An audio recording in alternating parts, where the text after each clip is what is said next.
And now, it's 10 a.m. let's just get down to it. And it's time for your sports fix. Strap yourselves in, folks. From two guys who have covered the teams you're passionate about for years. We are professionals. This is Jake Scott and Ben Anderson on 97.5 The KSL Sports Zone. Jake and Ben, 97.5 The KSL Sports Zone. Jake Scott, Ben Anderson. Thanks for making us a part of your Thursday. How's it going over there, Ben? I'm doing all right. How are you? You know what's funny is I complain about the same things over and over again. And I definitely realized at some point that I have complained about overtime games way too much because every time a game goes to overtime now, everyone I know talks to me like I just lost someone. Like, oh, I thought of you when it went to overtime. Prayers. Man, prayers up for you. I mean, it's literally the first thing David James said to me. It's the first thing I think of when a team game goes overtime. I think, oh, Jake's going to have a bad one. Thank goodness this game started at 6. It's like, I think I complain about that a lot. Now everybody just identifies me with overtime. Although I do have a saying when people ask me who I root for. I say, I root for the game to end in regulation. Yeah. That's what I root for. Team number 48, 48 minutes. 48 minutes. That's me. I like that. Team 48. I might have to steal that. But it is funny. I text my wife last night. I was like, oh, it's going overtime. And she's like, oh, I should redo the text. Like, oh, I'm so sorry. My heart is just going out to you right now. But you survived. Oh, yeah, it was fine. And, of course, you know what? Complaints about overtime aside, I will take an interesting game. Honest talk, as much as I hate overtime, I'll take like an interesting game to talk about like that. Like that? Where's our producer? Over Over the Portland game where there was just nothing. That was a great game last night. What do you talk about after the Portland game, honestly? And not like long-term hot take stuff like you and I like to spit out. You know, a post-game show is for the most part It's the micro. talking about the game. The post-game. Yeah. And after that Portland game, it's just a desert. I'm looking at a whole post-game of just, so Tim, that's a nice shirt you're wearing tonight. Right. Yeah, good fit on you. Is that J. Crew? Right.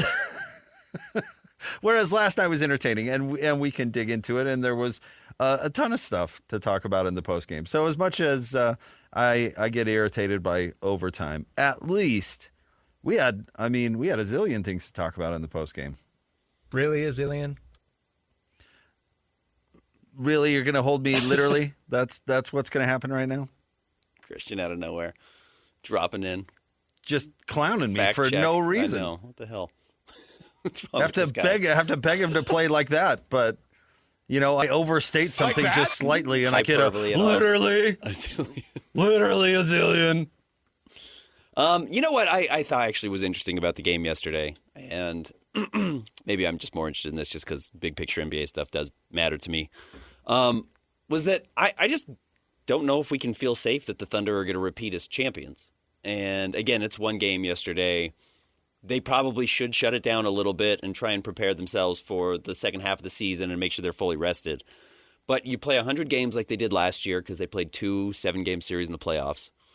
They go to the play-in, or I should say the Cup championship again this year, right? Or at least the Cup playoffs. So that's just kind of extra wear and tear on your body. They're 24-1 to start the year. You just kind of wonder if they ran the sprint instead of the marathon already. And because they look gassed. I mean, nobody outside of Shai Gilgeous-Alexander I thought was any good yesterday. And, Chet's fine. He had 23 points or whatever it was. And J-Dub's a good player. And they're missing key players. They didn't have either of their traditional centers, hence Brandon Carlson playing a lot. And credit him. He's really carved himself out a nice role in the NBA. They're missing Alex Caruso. But I just don't know how many repeat champions we're going to see right now in the NBA. I just think it's such a marathon every year to win that the idea of coming back, teams don't really know how to do it. I know we've talked about that, the one-offs, and if that was going to become common. And I had that opinion until the Thunder. And I don't think the game changes my opinion, honestly. I'm with you. Like, they're the most primed to repeat of any team we've seen so far in this group. Hartenstein and Caruso are so critical to what they do. And legit championship pieces, like good players on a championship team. We can talk about how Yusuf Nurkic single-handedly lost that game for the team. We can get into that. But Yusuf Nurkic ragdolling guys all night. Like, just pushing everybody out of the way. That was the flaw of Oklahoma City. That's why we talked about the Hartenstein trade being just monumental. Magic. Yeah. I mean, just key for them. And the Caruso, to a lesser extent, but you can kind of put it in the same category. They got rid of kind of a somewhat offense-only guy in Giddey that wasn't really tough, that didn't, I don't know, Giddey's a fine player, but he's not what that team needed. Yeah. They needed a tough guy to reinforce their defense, and their defense is historically good, and even in their struggles over the last 13 games, has been historically good. So, actually maybe slipped a little. I can't remember what Locke was saying. They've been like second in the league instead of first over the last 12 games. But it's awesome. And they don't even have those two guys. Right. So I don't think my opinion has really changed on Oklahoma City. I just think, and we talked to Mike Smith about this, I don't think NBA teams are, like reality is the full 82. Mm-hmm. Like, there are stretches in seasons of 15s, of 20, of whatever games that just aren't reality. The Jazz, in the example I used, the Jazz in 2021, 2022, where they won 21 of 23 games, and they were just smoking teams. That wasn't reality. That was a good stretch of a good team playing well, but that wasn't reality. Right. Oklahoma City going 6-6, or I guess, 7-6 now over the last 13? That's not reality, but nor was the first. What did they win? They win 21-2? Mm-hmm. That's not real either. Right. So 24-1. 24-1. Is that what it was? The Thunder this year. The Thunder this year, 24-1. That wasn't reality either. No. So, we're all saying, oh, this could be the best team of all time. Stop it. That's why I hate grand pronouncements like that after, I don't know. We're not, what are we, a third into the season? Like that? Almost halfway. But Almost halfway into the year. I mean, it's just that kind of grand pronouncement is silly. I don't see, I guess if you want to talk about whether OKC is the favorite or not, if OKC is not, tell me who is. Right. And right now I would probably say Denver. Yeah. Maybe San Antonio. Denver's just so beat up right now. They may not get healthy before the end of the year. They're missing 4 of their 5 But they're starters. not perfect either. They didn't solve their depth problems, and they're going to have issues scoring in the playoffs, I would bet. San Antonio's never done it before, and they're far from perfect, and they have 16 point guards that they have to share the ball with. So they've just never been there. Never been there. The Knicks are terrible. The whole East is terrible. Yeah, the East is not good. So, I mean, if Pistons might be okay. If not Oklahoma City, then who? I do think the Thunder should absolutely still be considered the favorite. I just wonder if, yes, at 24-1, which you're right, you're totally accurate, was not who they actually are. They looked like they were going to trounce everybody and sweep through the playoffs. And now with, almost half of the season as a sample size, I start to think, those 2 7-game series they went to last year with Denver and with the Pacers are probably a more accurate example of who they are versus a 24-1 team. Absolutely. Yeah. And on top of that, 24-1 without Jalen Williams for most of it. I mean, it's just, that wasn't reality. You could look at it and go, wow, this is a really good team, probably the best in the league. Sure, I'll come along with you. But you think they were going to keep that pace going? That's just not real. And I heard or saw people online nitpicking their schedule and stuff like that, and easy games and this and that. And it's like, yeah, right. Did you think they were going to lose 3 games all year? Right. Nobody does. Nobody. Yeah. Nobody does. So it's just not reality. And then they come back down to earth, and then you see what comes out of adversity. I mean, you hear coaches talk about it all the time. So I don't know. I'm not that concerned about Oklahoma City. I am annoyed with the amount of free throws that Shea takes. And some of the just phantom calls are, so James Harden, reminiscent of James Harden. That's just so annoying to watch, even though I do like Shea and his demeanor and his game and all that, but 19 free throws. Jeez, spare me. He does have the perfect body for it. He's long, so he draws contact, and he's so slithery, he gets into the bodies. But you know what? It's not like he's even selling it. They're just giving it. Yeah, sure. He's not even, like James Harden used to sell it. He'd bring that the bring it through. He kind of created that sweet through or whatever. And if you just touch his arm, he'd act like he'd been shot in the back. Ah! Like Shea doesn't even do that. They just give him the whistle. Yeah, just take it. Yeah. Just go to the line. It's all right. Yeah. It's kind of funny. But it was a fun game. Ultimately, a game that had to go to overtime. And yes, you talked about Yusuf Nurkic, who was at points critical and also, when he gets in foul trouble, it's difficult. The great flaw of this Jazz team is the bigs. Yeah. It is. I wonder how many games they could have won with Walker Kessler, honestly. Mm-hmm. Because Nurk, you can't take him off the floor because Phil is just not him. Right. And Kevin Love's not playing.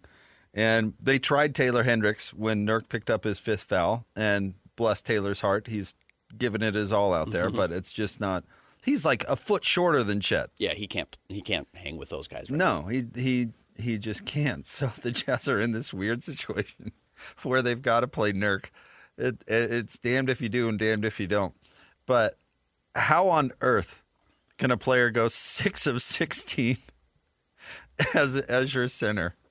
How is that possible? Well, on one possession, I think he missed 4 layups. Maybe it was 3, but yeah, I mean, he racks up a lot of. And at critical moments, like in the last minute in the fourth quarter, like, I'm going to go out there, I'm going to make a move, I'm going to get to the hoop, and then I'm going to just butcher this layup. I am an unbridled fan of Yusuf Nurkic. I think he's incredibly enjoyable to watch.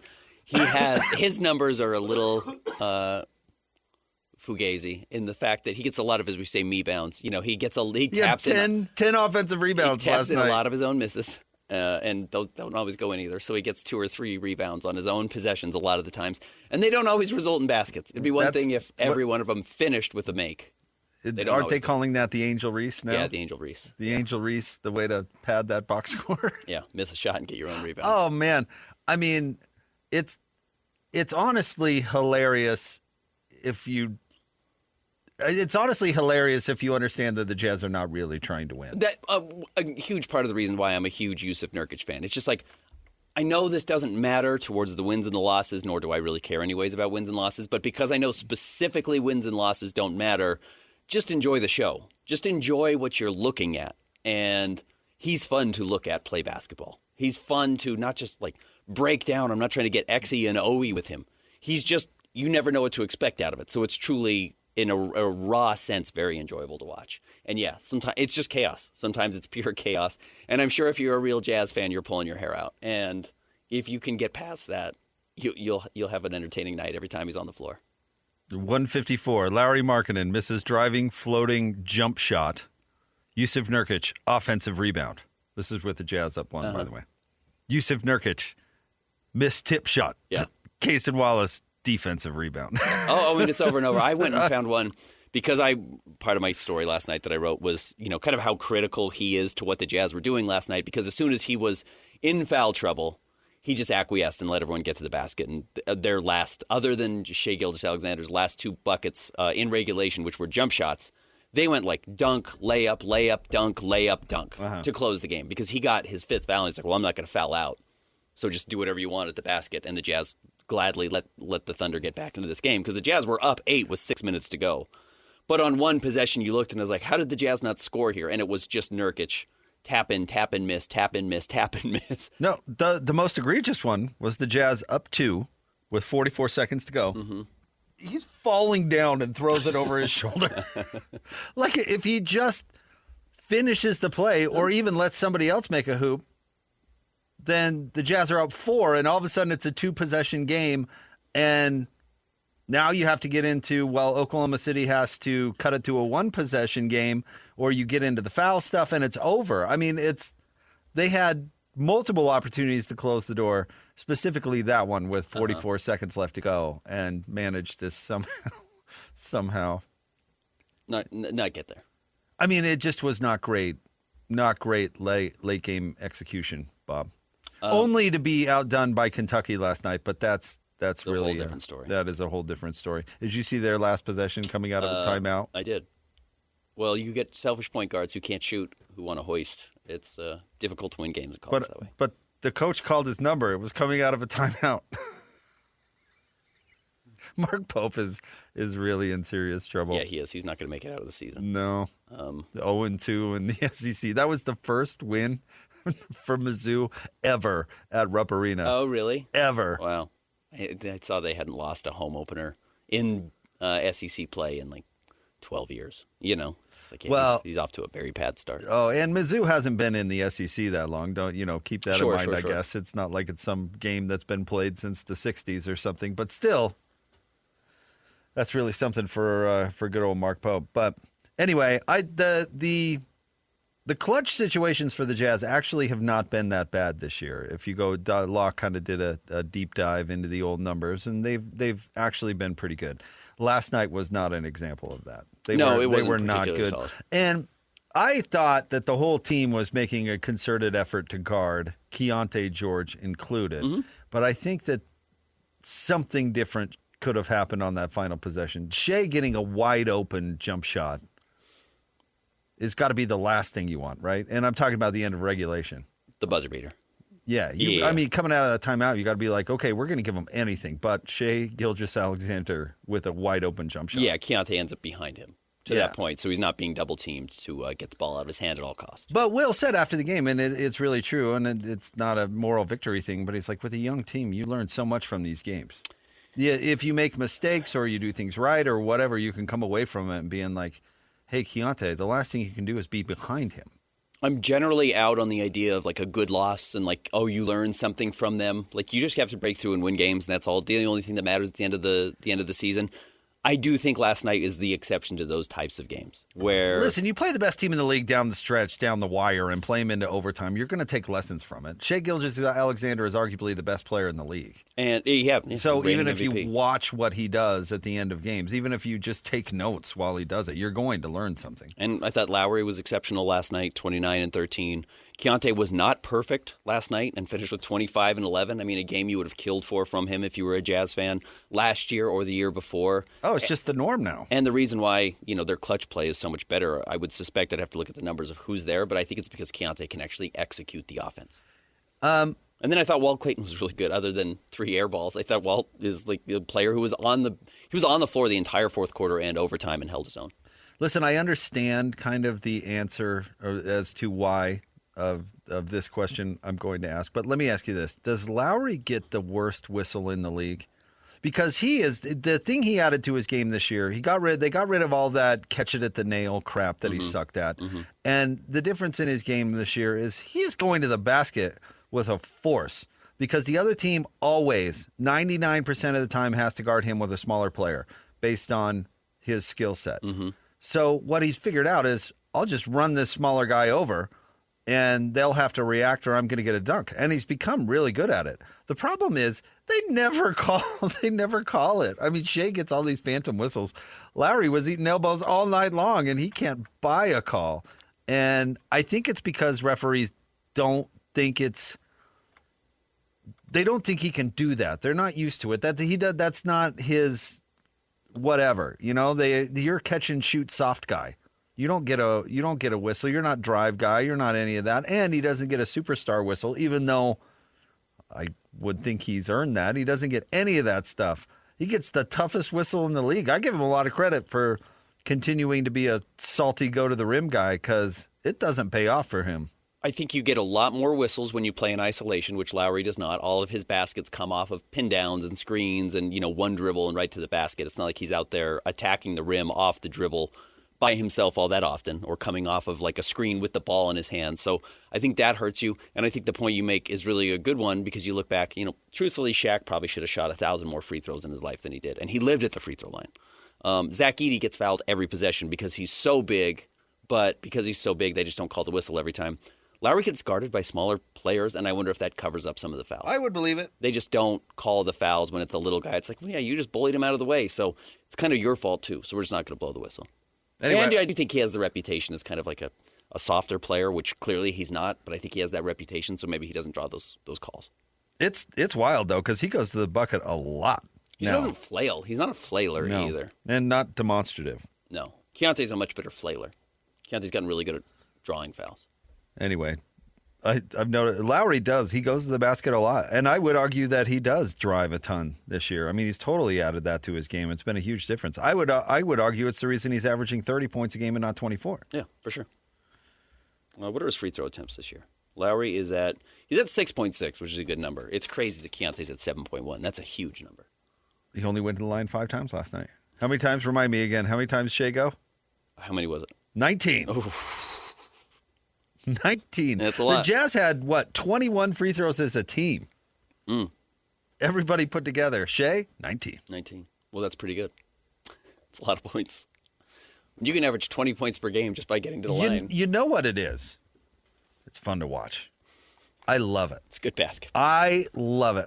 When that whistle blows and everybody stops and Shea goes to the line, I'm thinking, hot dog. Hopefully we get to overtime. Yeah, this is a thing. Hopefully we get overtime tonight too. Team Great. 53. Yeah. Throw a review in there. Oh, maybe a couple. That'd be awesome. Who was it? Portland? Was it Portland that reviewed when they were up 20? Was it yesterday or against the Jazz? Against the Jazz on Monday. They were up 20. Yeah. They're like, let's review it. I've got a rule for that. If you're up double digits and you review and you get it wrong, the coach should get fined $10,000. Oh no, I've told you my idea for a rule on this, right? Okay, brace yourself. Okay. All right. If The coach loses, the head coach of the team that loses a challenge. Now, my official opinion is get rid of replay altogether. But if we must have it, if the coach loses a challenge, if the coach is wrong and stopped the game for no reason other than his player is crying and waving his finger around, that coach has to go to mid-court. The other team gets to pick a player, and that player gets to kick the coach right in the nuts. I thought maybe you were going to say throw the ball at him from, the baseline, dodgeball style. Right. I mean, You went way higher. Just stand there in front of everybody, and you pick the heaviest leg on your team. Yusuf Nurkic. Bam. Hey! Bang! Come on, man! Bang! I mean, then You're right. There would never be another challenge. There would never really be another challenge. have to. I mean, can you imagine what's that dude's name? He's got a beard now, the Jazz replay George? guy. Yeah. Can you imagine him sweating bullets when the coach looks at him and goes, should we replay it? I mean, he's going to be dang sure. I got to be. Because that guy's getting fired. I like in hockey that there's a penalty if you get it wrong. There is. If you challenge, and this happened last night with Ottawa, if you challenge a call, in this case a goal for goalie interference, and you get it wrong, then you're on the power play or on the penalty kill for 2 minutes after that. So, it's really punitive if you make a mistake. Well, in basketball, that just adds more free throws. It So that does just doesn't add help more Jake free at throws. all. No. But if you get a technical foul for getting it wrong and the other team gets to shoot a free throw, maybe you don't call that, you don't challenge it as often because it could cost you a point. But kicking the coach takes about 30 seconds, and You're I think right. we'd all and be entertained by Nobody would ever call it. It would be insane to be like, sorry, Mike Budenholzer, line up. that. Imagine the look on Will's face if they lost one. Oh! This thing is Will's pretty tall, but then NBA players are tall, so the math is not that difficult. But yeah, All right, Steve Clifford, stay tuned. shot to the groin. Who wouldn't want to watch that? That is ratings getting television. You would have a lot of coaches retiring earlier in their lives. All right, stay tuned. Top 3 stories next. 97.5 the KSL Sports Zone. It's time to break down the biggest stories of the day. This is the top 3 stories of the day on KSLSports.com. 97.5 the KSL Sports Zone. All right, time for the top 3 stories of the day here on Jake and Ben. Christian, where do you want to start today? Number 1, BYU replacing Jay Hill. They find their defensive coordinator.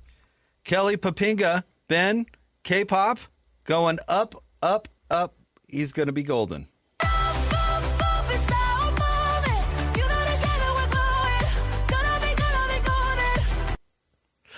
Excited for K-pop today. That song's a bop. That song's great. That's the movie's good. The song's incredible. He's going to be golden, Ben. I was not expecting that. He's going up, up, up. So let me gather myself for a minute. He's been promoted. K-pop, you're Gonna right. be promoted. He's been promoted. He's been promoted. Yeah. No, gonna be. Gonna be golden. No, he's got to be golden. Gotta be golden. He's got to be golden. He's gotta be golden. Going up, up, up in the world. He's been promoted. K-pop. This is kind of what I had, talked about earlier this week. It kind of seemed like that was the direction they were heading in. Up. But within house. And they stayed with Kelly Poppinga. We'll see. Again, it's what you got from Jay Hill was so much with his experience as a head coach, with his knowledge of in-state recruiting, which Kelly Poppinga should have some of too, as well. But play calling that Jay Hill was so good at, and that Jay Hill brought a bunch of absolute dudes with him from Weber State, and you're not necessarily getting that now with Kelly Poppinga. So you've got to go out and find how to bring in guys and how to replenish that class, and that's going to be the difficult part. But yeah, good hire. Yeah, good hire. He's a good guy. I like the Poppingas. He's been around BYU for a long time. People say, mentored by Jay Hill is a way to justify it. I don't think he coached under Jay Hill for a couple of years, but really his roots go much more to Bronco Mendenhall and coming up under Bronco. Followed Bronco to UVA, coached with Bronco there for a long time. And I bring that up mainly because there's one thing I care about that he does or does not do. And I will highlight something I was wrong about. I'm not wrong often, but I was wrong about something in regards to Jay Hill. I was skeptical about it really succeeding because when he first got the job, he was talking about how, they're going to be aggressive and they're going to play the Kyle Whittingham style defense. And I said, sure you are. Because I've heard that from every BYU defensive coordinator going back to when Bronco was the defensive coordinator. Mm-hmm. And they all decide that it's better to drop 8. Because BYU, the players that they can recruit, doesn't really fit that system. Usually and have the athletes on the back end. All end up dropping 8. I mean, Tuiaki, you want to talk about his downfall? He didn't forget how to coach, is that he ended up having to drop 8. Or at least convincing himself that he had to drop 8. It happened to every BYU defensive coordinator. I assumed it was going to happen to Jay Hill too, and it did not. So, can K-Pop keep the recruiting going up, so they can have the players that can run that defense? That was what Jay Hill did that succeeded at BYU. He got players, whether he got them from Weber or whether he got them from somewhere else, he got players that could run the dang defense, and he didn't have to drop 8 and play this umbrella defense, bend but not break garbage that we've seen for a long, long time. And if K-Pop can continue that and recruiting players that can run that system and be aggressive and be all the things that BYU was this past year and the year before, I think it hinges on that. No question about it. Can he do it? We don't know. I mean, Kalani didn't do it when he originally got to BYU. Tuiaki didn't do it. Bronco ended up changing his entire defense. He was a 3-3-5 stack guy until he got the head coaching job at BYU and then had to totally change what he's doing. So, can K-Pop meld his, Bronco stuff with his Jay Hill stuff? I mean, I'm really interested to find out. I mean, he's a smart guy. Be creative. I bet it'll look a little bit different. But that's the one thing. Don't turn back into drop 8, umbrella, try not to lose defense. He has some good news, but that comes as part of number 2. Number 2, we got a lot of transfer portal news. A lot of players announcing they are sticking around. We got a few players, both BYU and Utah, announcing they are hitting the portal. For Golden K-Pop, it's good news that we know Falatau Satuala is coming back, and then Isaiah Glasker is also coming back. Those are 2 major playmakers that you need to have that ideally, especially with Satuala, may prevent you from having to drop 8, what you're saying, if they can avoid it. Utah, though, getting some good news over the last 24 hours. First of all, Jonathan Hall is remaining in Utah. That's a key linebacker to retain. And then yesterday, Wayshawn Parker announced that he was also going to be returning to Utah. So you're starting to get some of these pieces of the offense committing. Well, there's some bad news that everybody's been about. J.J. Buchanan's leaving. Has entered the portal, yeah. Yeah, who everybody was thinking would be wide receiver / tight end 1 next year. And everybody was really bent about Kyle Whittingham apparently tampering with him. And he was Utah's best, probably just best player overall. Maybe Devin Dampier was the best player, but Buchanan was the best pass catcher in the Vegas Bowl, certainly. Yeah, I mean, had a huge game. So people are a little bent out of shape about that. Did we talk about Isaac Wilson going to Colorado? Ben, you thought he was going to Weber. He's going to Colorado. He should go to Weber. What's he doing going to Colorado? He's going to compete for the backup job there? I mean, if you want to stay D1 and you want to go play for Deion Sanders and maybe they've got a little money for you, good for you. You know, if that's what it came down to is maybe I can go get whatever money you make as a backup quarterback at the Big 12 level, good for you. But they've got was it Salter coming back? Like, he's a good player. He's going to be their starter, and he's younger than Isaac Wilson. So there's no pathway for Isaac to win the starting job sans injury. So it was a weird move for me. Unless he goes in there and balls out. Yeah. Sure. Mm-hmm. Right. Correct. I don't know. I don't know if he does that or not, but I still think he was given just a horrible situation at Utah, and then everybody moved off him and says he sucks when he was absolutely set up to fail, and I guess did. Mm-hmm. I would argue it probably could have been worse, but absolutely, I don't think it was all that fair to him. And you go from everybody thinks you're the next guy to, God, he should really transfer to SUU. When really the answer should have been, hey, this guy should have had a year or two to work on it and grow and try and do all that stuff. So I hope he beats out that guy in Colorado, honestly. Not to mention, he really did not fit Utah's scheme last No. year. And I know he past year barely at all. saw the No. field, but like in practice and stuff, that really, I don't know how much development you can get. And Witt loves to ruin experienced quarterbacks, let alone freshman quarterbacks. So I don't know. I'm pulling for that guy to succeed. The one favor Utah did is they did not burn another year of his eligibility. And then can I tell you what I am so annoyed with? And it's not these players' fault. Again, it comes back to the stupid system that we're operating in or lack thereof. The announce I'm staying. Yeah. Re-signed. So honestly, the Bear threw out his thing last night while I was sitting there watching the Jazz game, and I was like, "Why? I just assumed you were coming back. I didn't know you were Why leaving. is the assumption now that you're going to put your name in the transfer portal?" And I get why. Again, Yeah, right. He got a raise. I understand I'm sure why. Bear got a raise yesterday. I'm sure he held Kalani's face to the fire. Face to the fire. Feet to the fire. Feet to The the Bear, fire. though, is Face. aggressive. Face that would be Burn it up. That face that was a little. Get in there. This guy's really giving it to me. But I really hate that. I really hate Absolutely. that. Like, Wayshawn Parker announces he's staying. It's like, wait, what? Yeah. No, the given is you're staying. It's news when you say you're leaving, not when you're staying. So what about players like Falatau Satuala, who everybody was thinking would hit the portal and go join Jay Hill at Michigan? What about in a scenario like that where the assumption is that they're going to leave? It's no different. The thing I'm annoyed with is college football is now free agency every single year, whether you say it or not. And I hate it. I'm totally with you. Everyone's a free agent. It's all one-year contracts. And in fact, contracts aren't even relevant. Just go ask the University of Washington. So it's all just what do I want at the moment? Well, I mean, we were talking about J.J. Buchanan a second ago. Was not every Utah fan watching the UNL or the Las Vegas Bowl saying every catch either makes him more expensive or more likely to leave? Isn't that the thought everybody had? I did. I saw Devin Dampier playing that way. I mean, after the game, the sideline reporter asked Devin Dampier if he was coming back. What are you talking about? The game just ended, and she's doing her job. She didn't do anything wrong. It's the lack of a system. But that's the entire system being undercut by just a malpractice by the people in charge who could have made these rules earlier. The Utah State transfer, the receiver who's going to Utah, Brandon Pagan, right? I think Bronco really actually wishes he didn't have a baller year.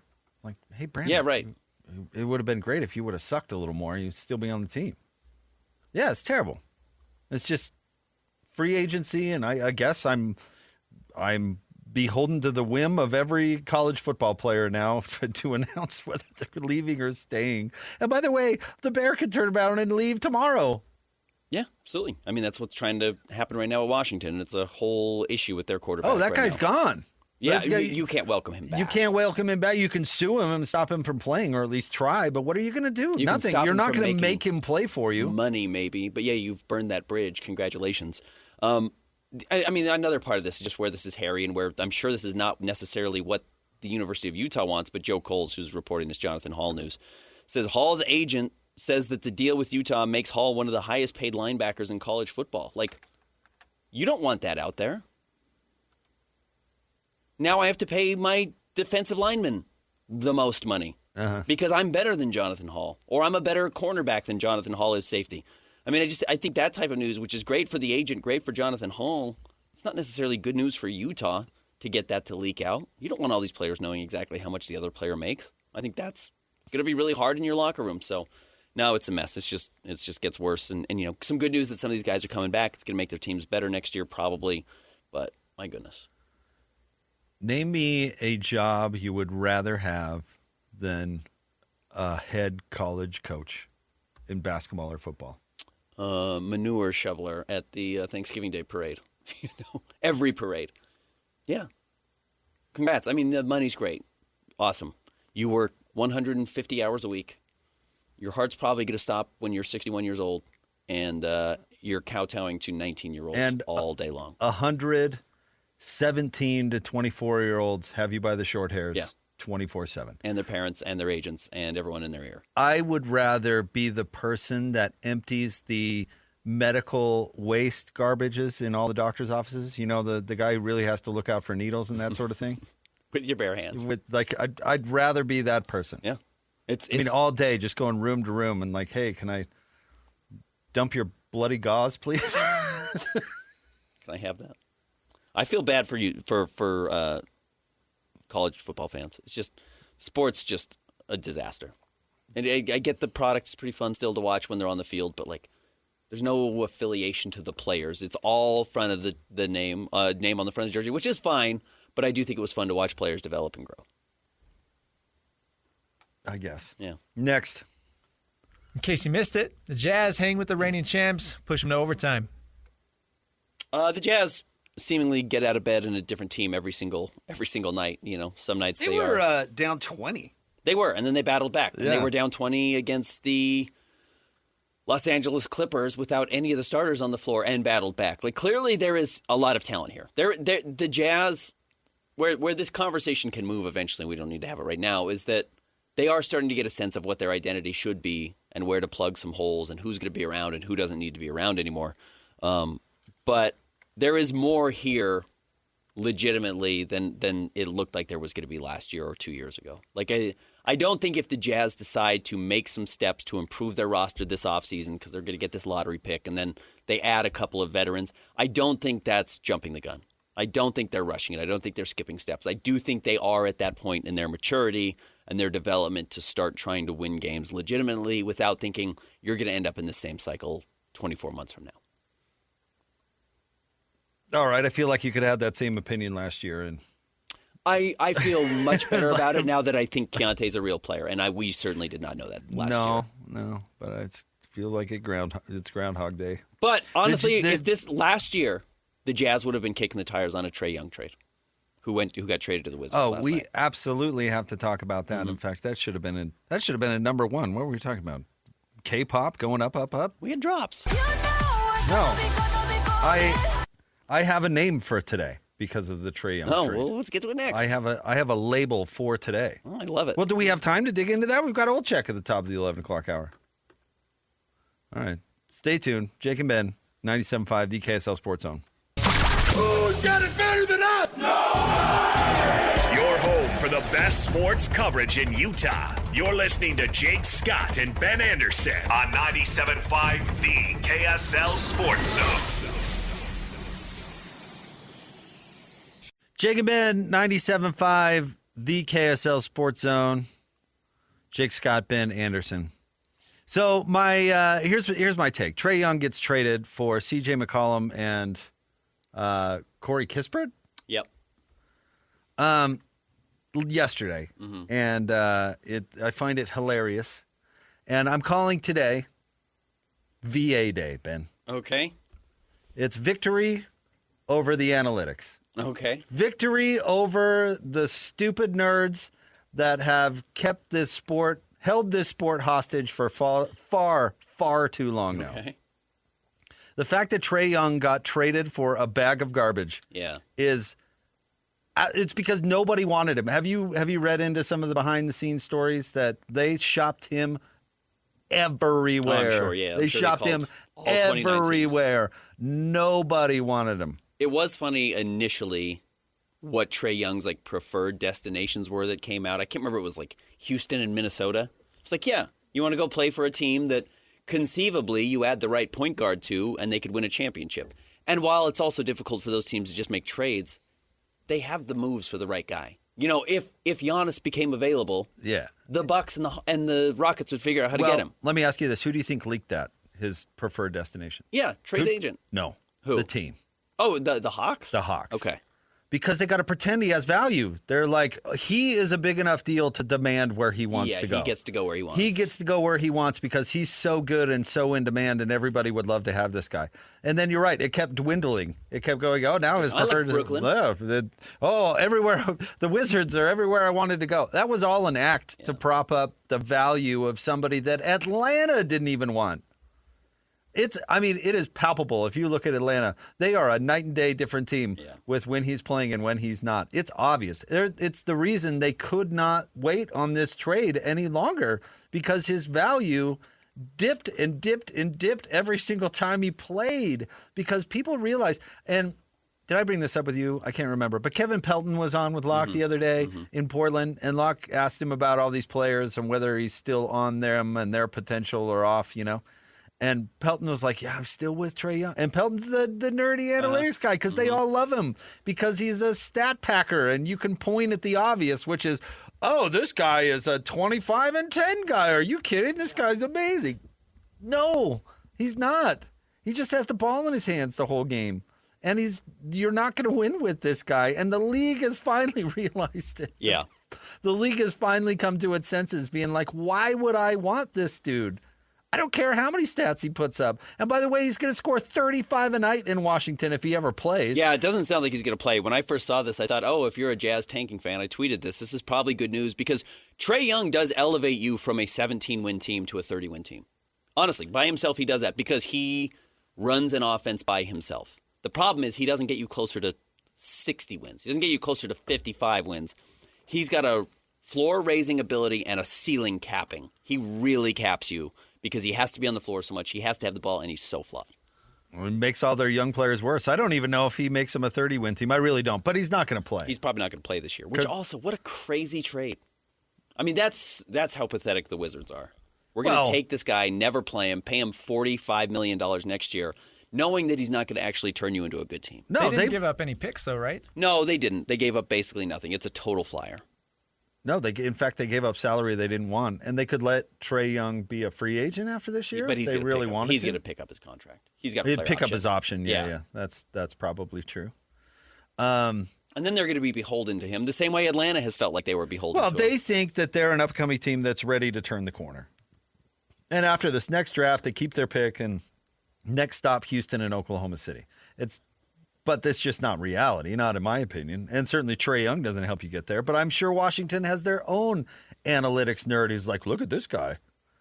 He's averaging 25. Like they have their own guy who's wrong, who's trying to convince them that this is the thing to do. This is the team that supermaxed Bradley Beal. And I loved all the old maid tweets I got yesterday, by the way. I enjoyed every single one of them. Washington now has the new old maid. And they do. And they're going to supermax him, I bet. It is funny that teams cannot help but be themselves. The Sacramento Kings can't not be the Sacramento Kings. The Washington Wizards get rid of Bradley Beal. They finally wake up. They have the epiphany. They're like, this guy is killing us. This guy fleeced us. Fine, we'll get Chris Paul back. Whatever. We'll get off of Bradley Beal finally.